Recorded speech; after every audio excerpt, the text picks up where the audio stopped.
नमस्कार दोस्तों, मैं अभिषेक चित्रांशी। स्वागत है आप सभी का मेधावी पे।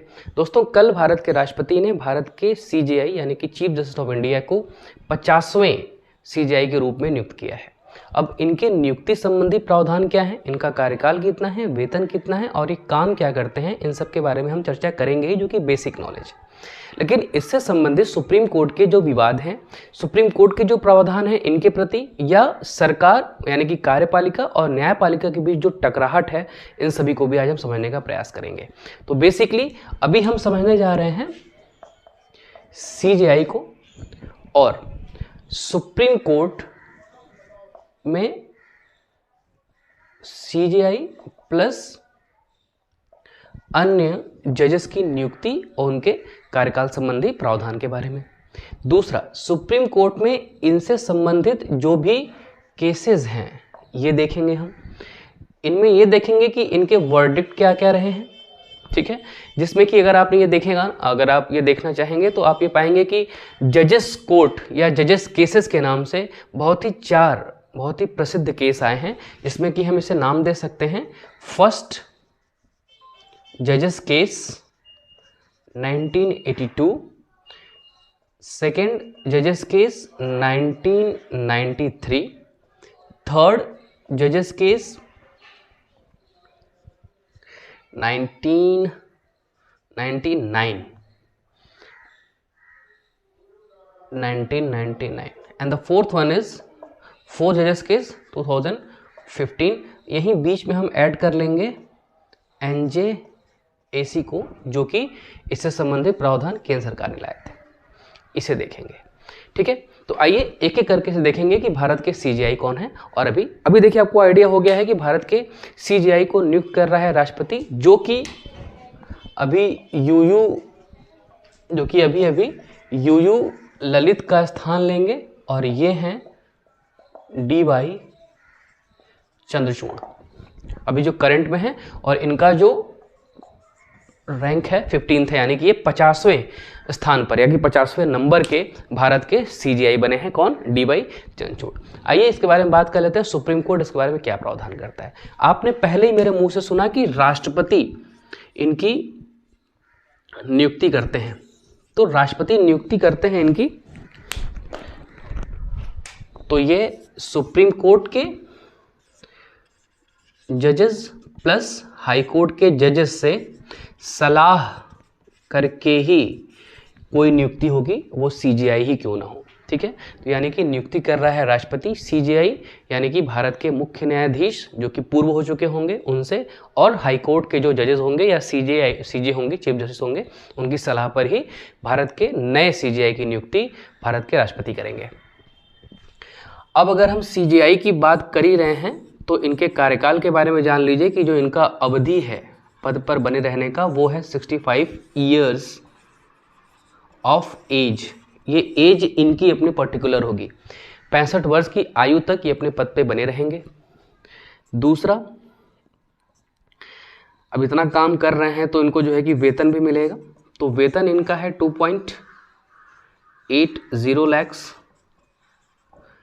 भारत के सीजेआई का। और अगर सुप्रीम कोर्ट के अन्य जजेस की बात करेंगे तो वो 2.5 लाख पर मंथ की सैलरी पर काम कर रहे होते हैं। ये इनकी अवधि है, ये इनका वेतन है। लेकिन इन सब के लिए ज़रूरी है कि इनकी नियुक्ति राष्ट्रपति कर रहा है तो इनकी पद की अर्हता क्या होनी चाहिए, वो कभी कभी बहुत कंफ्यूज करता है, उसको आज बहुत ही क्लियर ढंग से समझ लेना है। किसी भी भारत के किसी भी हाई कोर्ट में कंटिन्यूसली 5 वर्षों तक जज हों, या भारत के किसी हाई कोर्ट में कंटिन्यूसली यानी कि निरंतर रूप से 10 वर्षों तक, ये हाई कोर्ट एक हो सकता है या अन्य भी हो सकता है। मीन्स कहने का सेंस ये है कि भारत के सीजेआई के रूप में नियुक्त वो किए जाएंगे जो कि भारत के एक हाई कोर्ट में 5 वर्षों तक लगातार जज रहे, या एक से अधिक जगहों पर, एक से अधिक हाई कोर्ट्स में 10 वर्षों तक की उनकी प्रैक्टिस रही हो। ऐसे व्यक्तियों को राष्ट्रपति नियुक्त कर सकते हैं भारत के सीजीआई के रूप में। इसकी तीसरी जो विशेषता है वह है कि अगर इन दोनों के साथ साथ एक विधि पारंगत या कोई विधिवेत्ता, एक ढंग का जो है कि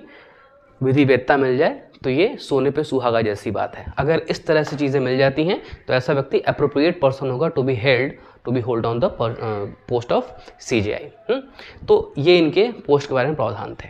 देखिए इन सब की ये सब जो चीज़ें हो रही हैं ये हो रही हैं आर्टिकल 124 के क्लास 2 से संबंधित, यानी कि इनकी नियुक्ति आर्टिकल 124 के क्लॉज 2 से संबंधित है। इनकी कार्यवधि क्या होगा, इनका वेतन क्या होगा, सब कुछ चीज़ें कहाँ से हो रही हैं, जनरेट आर्टिकल 124 से। देखिए इनका जो वेतन है ये किसी भी स्थिति में बदला नहीं जा सकता, सिर्फ किस मामले में, अगर कोई वित्तीय आपातकाल लगा है देश में तब, और इनके वेतन पे किसी प्रकार कोई मतदान भी नहीं हो सकता। कहने का सेंस है कि जो सीजीआई हैं इनका जो वेतन और भत्ता है, इनका वेतन प्लस जो भत्ता है वह भारत की संचित निधि पर भारित होता है, यानी कि इनके वेतन और भत्ते सभी प्रकार से भारत की संचित निधि से मिलते हैं। एक चीज़ हो गई। अब आइए दूसरी एक चीज़ देख लेते हैं कि इनसे संबंधित जो केसेस हैं वो बहुत इंपॉर्टेंट हैं। वो क्या है, देखिए फर्स्ट जजेस केस जिस समय इंट्रोड्यूस हुआ, ये एक बेसिक जानकारी थी जो कि आपको होनी ही चाहिए सीजीआई के बारे में। और अब हम आ रहे हैं अपने मूल विषय पर जो कि हमें समझना है। देखिए फर्स्ट जजेस केस 1982 में आया और इस समय जो है कि ये कहा गया, देखिए क्या है ना कि एक इतिहास रही है अपने सुप्रीम कोर्ट की भी और अपने कार्यपालिका की भी। और आपको अगर ध्यान हो तो आपने आर्टिकल 50 के बारे में अगर आपको ध्यान हो तो यह आपको सेपरेट करता है कार्यपालिका को और न्यायपालिका को। मैं ये कहना चाह रहा हूँ कि आर्टिकल 50 ये कहता है कि यह न्यायपालिका को कार्यपालिका से पृथक करता है, या इसे ऐसे कह सकते हैं कि यह कार्यपालिका को न्यायपालिका से अलग करता है, पृथक करता है। मीन्स इनके बीच में कोई भी नहीं आ सकता, ये अपना काम करेंगे, ये अपना काम करेंगे। आर्टिकल 50 ये कह रहा है। साथ ही साथ जब फर्स्ट जजेस केस आया तो उसके पहले जो परंपरा बनी थी, देखिए सबसे पहले जो भारत के राष्ट्रपति बने ना वो बने डॉक्टर राजेंद्र प्रसाद, और राजेंद्र प्रसाद के पास ये शक्तियां थीं कि वो चाहें तो मंत्रिपरिषद की सलाह से किसी व्यक्ति को भारत का सीजीआई नियुक्त कर सकते थे, ठीक है। लेकिन उस समय भारत के प्रधानमंत्री रहे नेहरू जी ने एक वरिष्ठता का नियम दिया। वरिष्ठता के नियम में ये दिया कि जो भारत के चीफ जस्टिस हैं या अन्य जजेस हैं उनकी नियुक्ति वरिष्ठता क्रम के आधार पर होगी। जो सबसे ज़्यादा वरिष्ठ होंगे सीजीआई के बाद दूसरे व्यक्ति सीजीआई बनेंगे, वो होंगे जो कि जस्ट उनके बाद के होंगे वरिष्ठ। कोई ऐसे व्यक्ति को नहीं शामिल कर दिया जाएगा, किसी ऐसे व्यक्ति को सीजीआई नहीं बनाया जाएगा जो कि वरिष्ठता क्रम में बहुत दूर आता हो। एक व्यक्ति जो कि वरिष्ठता क्रम में तुरंत आता हो उसे ही भारत का सीजीआई बनाया जाएगा। देखिए नेहरू के कार्यकाल में सिर्फ एक बार, नेहरू जी के कार्यकाल में सिर्फ एक बार इसका उल्लंघन हुआ, जबकि किसी वरिष्ठ व्यक्ति को न चुन के किसी दूसरे व्यक्ति को चुन लिया गया। लेकिन उसका रीज़न बड़ा जेन्युइन था कि उस समय जो थे उनकी मानसिक शिथिलता या उनकी शारीरिक शिथिलता के कारण उन्हें न बना के किसी अन्य व्यक्ति को अवसर दिया गया था सीजीआई बनने का। लेकिन इसके बाद तो एक परंपरा चल पड़ी थी कि कोई व्यक्ति, जब भी कोई नया प्रधानमंत्री आ रहा है वो अपने चुनिंदा व्यक्तियों को जो है कि सीजीआई नियुक्त कर दे रहा है। कहने का सेंस है कि अभी तक कार्यपालिका और न्यायपालिका के पृथक्करण की बात की जा रही थी, लेकिन यहाँ तो कार्यपालिका ओवरलैप कर रही है न्यायपालिका पे, जिसे चाह रही है उसे बना दे रही थी। इसका एक गलत इम्पैक्ट पड़ रहा था भारतीय समाज में, तो मतलब मोस्टली ऐसी चीज़ें आने लगी थी, जो भी सरकारें आ रही थी वो ऐसा ही करने लगी थी। इससे बचने के लिए वरिष्ठता क्रम का सिद्धांत दिया गया, जिसे हम एक और नाम दे देते हैं कॉलेजियम प्रणाली। कॉलेजियम प्रणाली में सिर्फ इतनी सी बात है कि जिनकी रिकमेंडेशन के नाम जाएगी वो प्लस उस व्यक्ति का होना आवश्यक है जो कि अपने वरिष्ठता क्रम में तुरंत बाद आता हो, इसे हम कॉलेजियम प्रणाली कह सकते हैं। अभी हम यहाँ पर डिस्कस कर रहे हैं फर्स्ट जजेस केस 1982। 1982 में यह कहा गया कि सुप्रीम कोर्ट का जो जज है या कॉलेजियम है, यह कॉलेजियम एक नाम का परामर्श दे सकती है। शब्द यूज किया गया परामर्श, परामर्श दे सकती है, लेकिन इस परामर्श को मानने के लिए राष्ट्रपति बाध्य नहीं है, वो बाउंड नहीं है कि जिस नाम का उनके पास रिकमेंडेशन आया है उसे ही वो सीजीआई नियुक्त कर दें। इसके लिए वो बाध्य नहीं थे। सिर्फ यहाँ तक बात थी फर्स्ट जजेस केस की। लेकिन जैसे ही दूसरा यानी कि सेकेंड जजेस केस इंट्रोड्यूस हुआ 1993, इसमें इसी बात को आगे बढ़ा दिया गया और यहाँ पे सुप्रीम कोर्ट की कॉलेजियम ने ये कहा कि जिसे हम रिकमेंड कर रहे हैं उसमें हम एक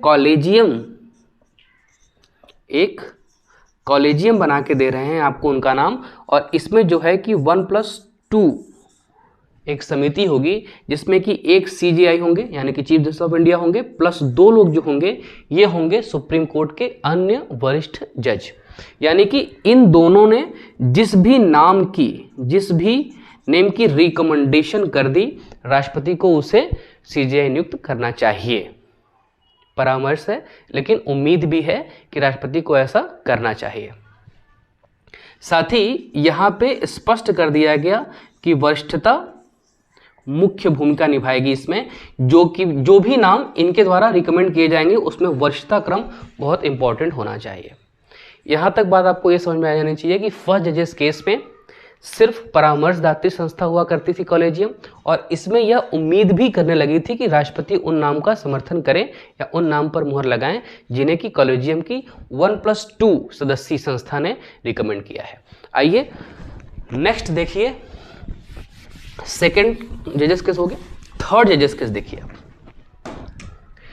यहां देखिए आप थर्ड जजेस केस में जो आपने नीचे पढ़ा था कि 1+2 नेचर की संस्था थी कॉलेजियम, इस कॉलेजियम को बना दिया गया 1+5 यानी कि एक सीजीआई प्लस जो 5 लोग हैं, उनमें सुप्रीम कोर्ट के जो मुख्य न्यायाधीश हैं वो लोग इसमें शामिल होंगे। कहने का मतलब ये है कि यहाँ पे एक चीज़ मैंडेट की गई कि बहुमत के आधार पर फैसला लिया जाएगा। बहुमत के आधार पर फैसला जाएगा यानी कि 3:2 यानी कि जिस नाम का रिकमेंडेशन पे 3 लोग समर्थन दे देंगे, जिनका अनुसमर्थन उस नाम पे हो जाएगा, जिन 3 का अनुसमर्थन उस नाम पे हो जाएगा, उन्हें राष्ट्रपति नियुक्त कर देंगे। ऐसा व्यवहार में चलता भी रहा और राष्ट्रपति ऐसा करते भी हैं, आज भी ऐसा ही करते हैं।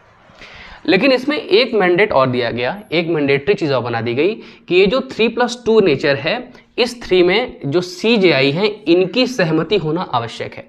यानी कि अगर 1+4 हो जाती है, ठीक है, सॉरी ये 1+4 है, सॉरी 1+4, कहने का मतलब ये है कि अगर 1+4 होती तो अगर सीजीआई को छोड़ भी दिया जाए और इन 4 जजेस में जो मुख्य अन्य जजेस हैं, इन 4 में से कोई 3 ने अगर किसी नाम की रिकमेंडेशन कर दी तो उन्हें राष्ट्रपति नियुक्त कर देगा।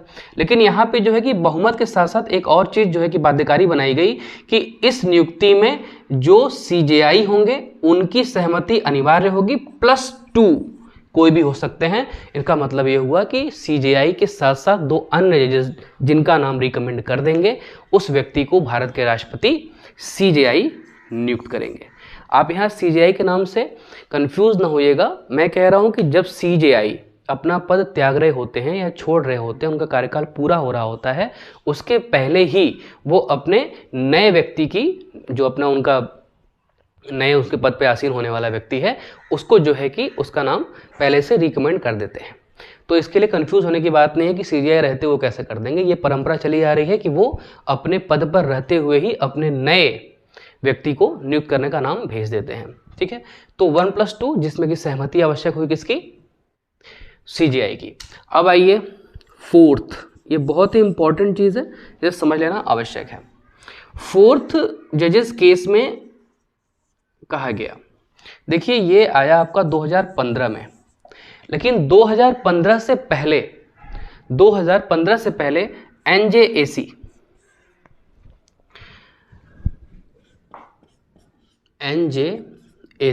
2014 में इंट्रोड्यूस कर दिया गया, जिस समय प्राइम मिनिस्टर मोदी जी बने। उन्होंने ये कहा, क्योंकि इसके पहले भी बहुत सारे आरोप लगते आ रहे थे कि जो भारत की न्यायपालिका है इस पर भाई भतीजावाद यानी कि नेपोटिज्म और साथ ही साथ जो उनके चहेते लोग हैं, फेवरेटिज्म, इन दोनों की जो है कि चाप चढ़ी हुई है न्यायपालिका पे। वो लोग जिसे चाहते हैं अपने भाई या अपने भतीजे को या अपने किसी चाहने वाले व्यक्ति को ही अपने पद पर हटने के बाद बना देते हैं या किसी व्यक्ति को ऐसी जगह पर नियुक्त कर देते हैं जो कि उनके अधिकार क्षेत्र में आता है। तो इसे समाप्त करने के लिए एनजेएसी यानी कि national judicial authority, NJAC agency of commission, मतलब यह है कि न्यायिक, राष्ट्रीय न्यायिक एक समिति बनाई गई जिसमें यह कहा गया कि इसमें ऐसा कोई व्यक्ति नियुक्त नहीं होगा जो कि पहले से किसी जज या किसी सुप्रीम कोर्ट के जज का, सीजेआई का या हाई कोर्ट के जज या सीजेआई का किसी तरह का रिश्तेदार लगता हो। यह व्यवस्था करती थी, एनजेएसी व्यवस्था करती थी कि यह एक परीक्षा के आधार पर या एक श्रेष्ठता के आधार पर लोगों को चुनेगी। इस संबंध में ये भारतीय जुडिशरी में एक बहुत ही नया कदम था जिसकी कि बहुत ज़्यादा आलोचना की सुप्रीम कोर्ट ने, और सुप्रीम कोर्ट ने इसकी आलोचना करते हुए इसे असंवैधानिक बता दिया, इसे असंवैधानिक बना दिया। असंवैधानिक बताते हुए कहा कि इस समय यह कार्यपालिका ओवरलैप कर रही है न्यायपालिका की शक्तियों पर। अब जो है कि न्यायपालिका को याद आया आर्टिकल 50 जो कि कार्यपालिका को न्यायपालिका से भिन्न करता है। अभी तक जब तक ये चीज़ें नहीं हो रही थी और आलोचना हो रही थी सुप्रीम कोर्ट पर भाई भतीजावाद की, तब तक चीज़ें नहीं समझ में आ रही थी। अभी इसके बाद तुरंत जो है कि सुप्रीम कोर्ट ने इसकी आलोचना की और इसे असंवैधानिक करार दे दिया गया। और अभी प्रेजेंट में देखेंगे तो अभी भी इसे हटा दिया गया है, यानी कि इसे असंवैधानिक घोषित किया गया। और अभी भी जो है कि कौन सी व्यवस्था चल रही है, अभी भी कॉलेजियम की व्यवस्था ही सुचारू रूप से भारत में चल रही है। ये था आपका 4 जजेस केसेस जो कि बहुत इंपॉर्टेंट थे। अब देख लीजिए इनके रिमूवल के क्या प्रोसेस है। इनके रिमूवल में जो प्रोसेस आते हैं, अभी तक आपने देखा था कि 122 का क्लास 2 इनकी नियुक्ति और इन सब के संबंधित बात करता था, लेकिन अब आप ये देखेंगे कि आर्टिकल 124 का क्लास 4 इनके रिमूवल की बात करता है। आर्टिकल 124 का क्लास 4 किसकी बात करता है? इनके रिमूवल की बात करता है। इनका रिमूवल कैसा? किसी भी हाई कोर्ट के जज या सुप्रीम कोर्ट के सीजेआई या उनके जजेस की, मैं यहां कहना चाह रहा हूं, अगर सुप्रीम कोर्ट की बात हो रही हो तो इनके सीजेआई प्लस जज, हाई कोर्ट की बात हो रही हो तो इनके चीफ जस्टिस प्लस अन्य जज, यहाँ पे प्लस अन्य जज, इनके जो रिमूवल का प्रोसेस है वो आर्टिकल 124 के क्लास 4 में दिया गया है। ये क्या कहते हैं? और ये सिर्फ 2 ही आधार पे हो सकता है।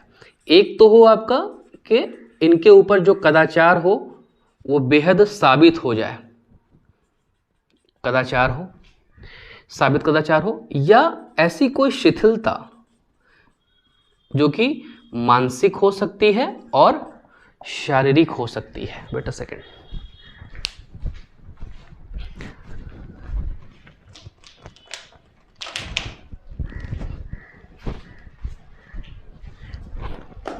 शारीरिक हो सकती है। इन सब पर जो है कि ये 2 ही इसके कारण हो सकते हैं इन्हें हटाने के, या साबित कदाचार हो या शिथिलता हो जो कि मानसिक हो, या जो है कि एक मानसिक हो सकती है, दूसरी शारीरिक हो सकती है शिथिलता। इस आधार पर जो है कि इन्हें हटाया जा सकता है। लेकिन इससे संबंधित एक और चीज़ है, इन्हें हटाने की प्रक्रिया संसद के किसी भी सदन यानी कि लोकसभा या राज्यसभा से शुरू की जा सकती है।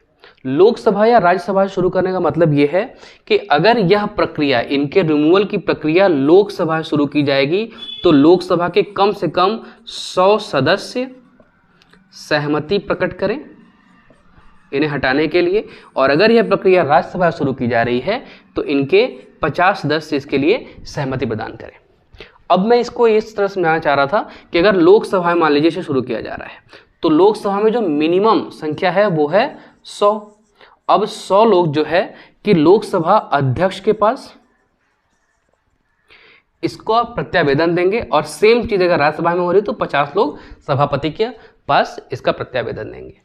अध्यक्ष इस पर जो है कि एक कमेटी बनाएगा जो कि एक जांच कमेटी होगी, और इस जांच कमेटी के द्वारा अगर कोई चीज़ पाई जाती है कि सच में ऐसा है, कदाचार साबित हो रहा है और वो शिथिल हो रहे हैं, उनके साथ साथ ये समस्या आ रही है कि वो भूल जा रहे हैं, अन्य चीज़ें आ जा रही हैं, तो इस पर जो है कि निर्णयन कर सकता है उस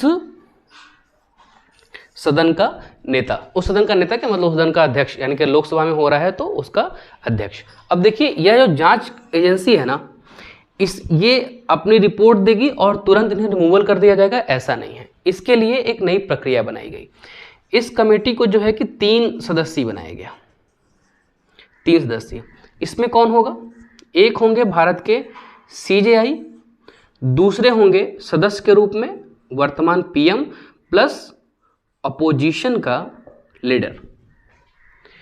इस अपोजिशन के लीडर और PM के साथ साथ जो नेतृत्व कर रहा होगा इस समिति का वो होंगे भारत के चीफ जस्टिस, या अगर चीफ जस्टिस पे ही चल रहा है तो सुप्रीम कोर्ट के वरिष्ठ कोई जज होंगे।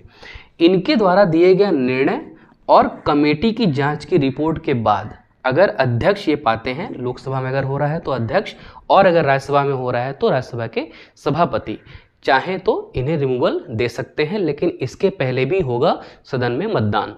अगर मतदान साबित होता है तो इन्हें फाइनली अपने पद से रिमूव कर दिया जाएगा। यह थी इनकी रिमूवल की प्रक्रिया। देखिए भारत में अभी तक इस प्रक्रिया का यूज़ किया नहीं गया है। 2-3 बार ऐसी प्रक्रिया लाई गई, जैसे जब डॉक्टर दीपक मिश्रा, जस्टिस दीपक मिश्रा जब थे तो इनके ऊपर भी जो है कि इस प्रकार के व्यवस्था की गई थी कि इनको जो है कि रिमूव किया जाए। लेकिन रिमूव करने से पहले ही एक्चुअली जब ये शुरू ही किया गया था, इसे एक्सेप्ट ही नहीं किया उस सदन के द्वारा, क्योंकि उनका कार्यकाल लगभग पूरा हो चुका था और उनकी छवि ऐसी थी कि वो ऐसा नहीं कर सकते हैं। मोस्टली ऐसी चीज़ें थी और उनका कार्यकाल भी मोस्टली खत्म ही होने वाला था। एक और व्यक्ति थे जिन पर ऐसा किया गया, शायद मोइत्रा करके थे, मुझे एग्जैक्ट नाम उनका याद नहीं आ रहा है, लेकिन उन्होंने अगर अपने मतदान से पूर्व ही अपना पद न छोड़ दिया होता तो भारत के पहले व्यक्ति होते जो कि इस प्रक्रिया से हटाए जाए होते। ठीक है, तो ये थे आपके सुप्रीम कोर्ट के चीफ जस्टिस और उनके बारे में सारे प्रावधान। तो इनके बारे में आपने देखा फर्स्ट जजेस केसेस प्लस फोर्थ जजेस केसेस, साथ ही साथ आपने देखा NJAC। इनसे संबंधित विवाद क्या रहे हैं, जो आलोचना थी वही इनके विवाद हैं। साथ ही साथ आलोचना के स्तर ये थे कि वो नेपोटिज्म को बहुत ज़्यादा बढ़ावा देते हैं। इस आलोचना से बचने और भारत की छवि को ज़्यादा बेहतर करने के लिए सरकार NJAC का प्रावधान लेके आई थी, जिसे सुप्रीम कोर्ट ने असंवैधानिक घोषित कर दिया और यह पाया कि फिर से जो कि कॉलेजियम सिस्टम ही कंटिन्यू रहे, वो ज़्यादा अच्छा है देश के लिए। तो आज के लिए इतना ही, मिलते हैं किसी अगले वीडियो में। धन्यवाद।